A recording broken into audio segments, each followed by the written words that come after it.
Sobat Genvest, kita ketemu lagi di podcast Berani Berinvestasi bersama CGS International Sekuritas Indonesia.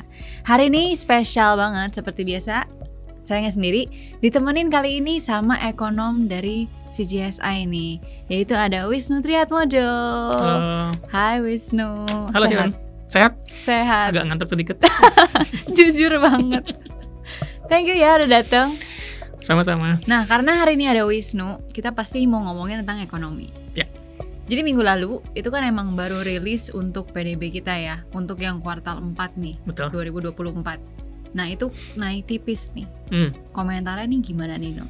Oke, baik. Jadi memang pertumbuhan ekonomi triwulan 4 kemarin mencapai kurang lebih 5,02% year on year. Ini sedikit naik dibandingkan triwulan 3 yang sebesar 4,95% year on year.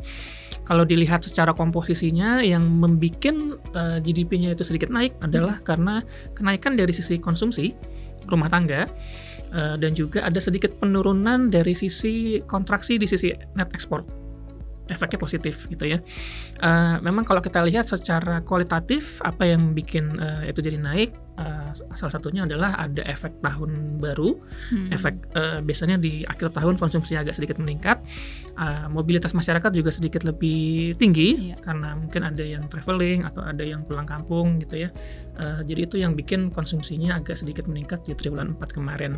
Secara keseluruhan memang tahun 2024 itu pertumbuhan ekonominya mencapai 5%. Ini kurang lebih sama dengan pencapaian di tahun 2023 yang juga sekitar 5%. Oke. Iya, emang naik tipis tapi berarti lumayan bagus juga ya. Baik. Emang boosternya itu emang dari karena konsumsinya tinggi di akhir tahun ya. Betul. Nah, oke. Itu mungkin kalau dari sisi emang segmennya dari PDB-nya nih. Kalau misalkan ada nggak sih program pemerintah nih? Karena kan tahun lalu di akhir tahun itu kita udah masukin pemerintahan baru. Atau mungkin dari program dari pemerintah sebelumnya di tahun 2024, apa sih yang udah terrealisasi nih dan udah kasih dampak yang cukup signifikan ke ekonomi kita di tahun lalu? Iya, tadi saya sempat lupa nembutin satu katalis yang juga membantu pertumbuhan ekonomi di triwulan 4 2024, yaitu ada pemilihan umum kepala daerah. Nah, jadi memang sepanjang tahun 2024 itu ada banyak kejadian politik. Di awal tahun ada pemilu nasional, di akhir tahun juga ada pilkada. Nah, aktivitas dari pemilu ini yang saya pikir akan sedikit membantu pertumbuhan ekonomi di tahun 2024 kemarin. Di sisi lain, secara investasi pemerintah juga tahun lalu sempat mengenjot pertumbuhan di sisi IKN. Jadi pembangunan IKN itu setahun lalu cukup rapid, cukup cepat gitu ya. Di sisi lain ada juga faktor dari harga komoditas yang masih relatif tinggi tahun lalu, terutama di harga batubara dan juga CPO. Terakhir, sisi konsumsi juga saya pikir kebantu karena ada bantuan sosial dari pemerintah. Terutama tahun lalu ada tambahan bantuan beras 10 kg ya per bulan. Jadi itu saya pikir cukup positif untuk membantu konsumsi di tahun 2024. Iya, jadi emang lumayan banyak sih bantuannya ya, apalagi pemilu ya.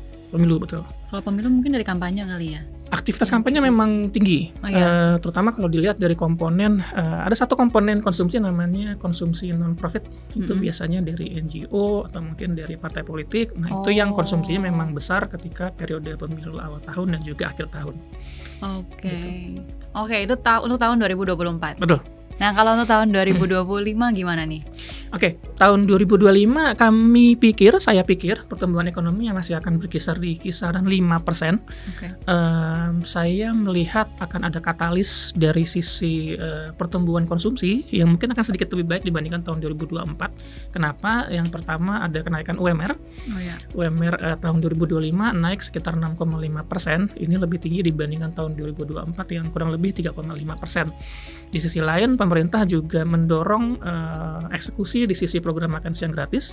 Saya pikir ini juga akan membantu rumah tangga untuk mendapatkan disposable income lah ya. Ada tambahan pendapatan yang mungkin nanti bisa dialokasikan untuk belanja hal lainnya. Lalu berikutnya yang saya pikir juga akan positif untuk konsumsi adalah karena pemerintah mendorong eksekusi di program makan bergizi gratis.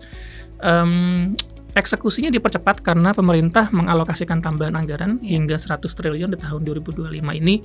Jadi anggaran yang tadinya 71 triliun itu dinaikkan 100 triliun menjadi 171 triliun.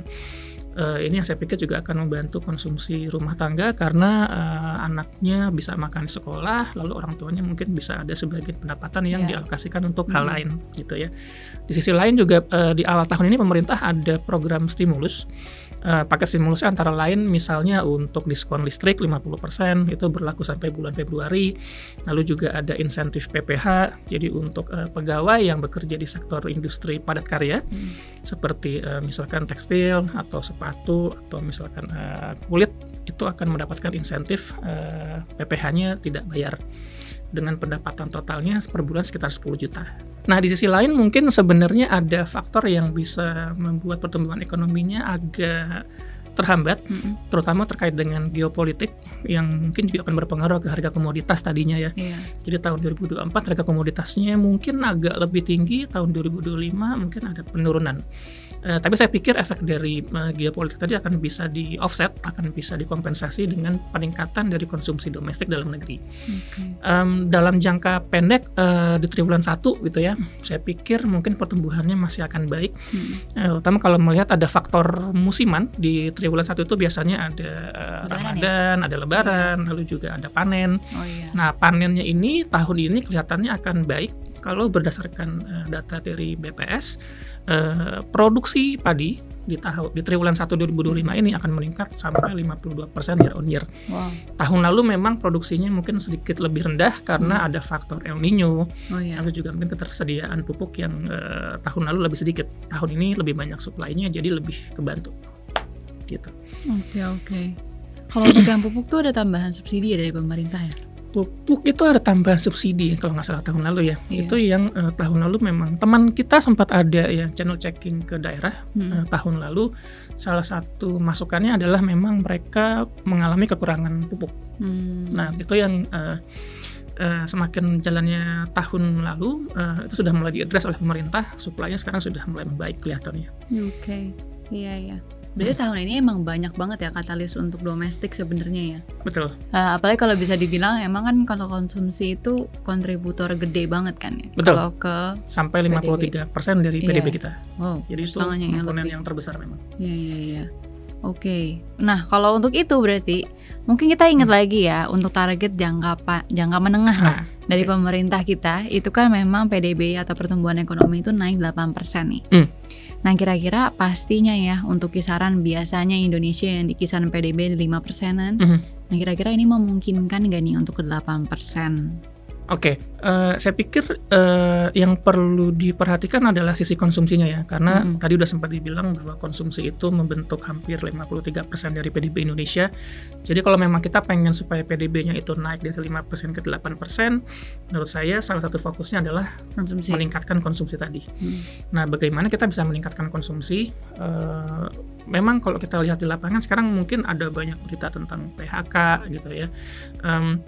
Ya memang kalau saya lihat data statistiknya secara ketenaga kerjaan memang PHK-nya sekarang lagi agak meningkat, lalu juga sektor informalnya sekarang agak lebih besar, yang ujung-ujungnya saya pikir itu membatasi peningkatan daya beli di konsumen secara agregat gitu kan ya.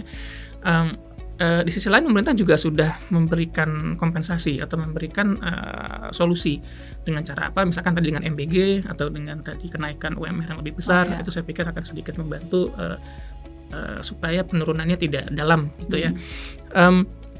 Tapi balik lagi supaya konsumsinya itu bisa meningkat, saya pikir pada ujungnya mungkin akan bergantung dengan kualitas SDM-nya juga. Kualitas SDM yang tinggi mungkin akan bisa bikin orangnya itu mendapatkan pekerjaan yang baik, dengan pekerjaan yang baik penghasilannya juga mungkin akan lebih baik juga, ujungnya konsumsinya meningkat. Nah, itu yang saya pikir perlu diperhatikan juga ke depannya, karena menurut statistik saat ini angkatan kerja di Indonesia itu baru 10% yang lulusan universitas. Ini sebenarnya sudah meningkat cukup tinggi dibandingkan hanya 3% di tahun 2005. Ini sudah ada perbaikan sebenarnya, tapi kalau angkanya masih 10%, saya pikir itu masih perlu ditingkatkan lagi supaya makin banyak orang yang memiliki pendidikan tinggi, ujungnya bisa mendapatkan pekerjaan yang baik, pendapatannya juga lebih tinggi, dan konsumsinya meningkat. Jadi saya pikir itu salah satu fokus yang mungkin pemerintah juga bisa lakukan dalam jangka menengah panjang. Iya benar sih ya, dari konsumsi lah ya, terutama untuk tahun ini. Iya sih, tahun ini emang banyak banget untuk dari dukungan pemerintahnya, terutama bantuan sosialnya. Betul. Ini emang semoga nih ini jadi katalis positif ya untuk dari ekonomi kita, dan tentunya jadi dampaknya positif juga untuk ke IHSG kita nih ya. Amin. Oke, Sobat Genfest, itu aja untuk hari ini. Wisnu, thank you udah mau berbagi bersama kita. Sama-sama, Sharon. Jangan lupa untuk like, comment, dan subscribe YouTube channel kita di CGS International Sekuritas Indonesia. Kalau nggak mulai dari sekarang, kapan lagi? See ya!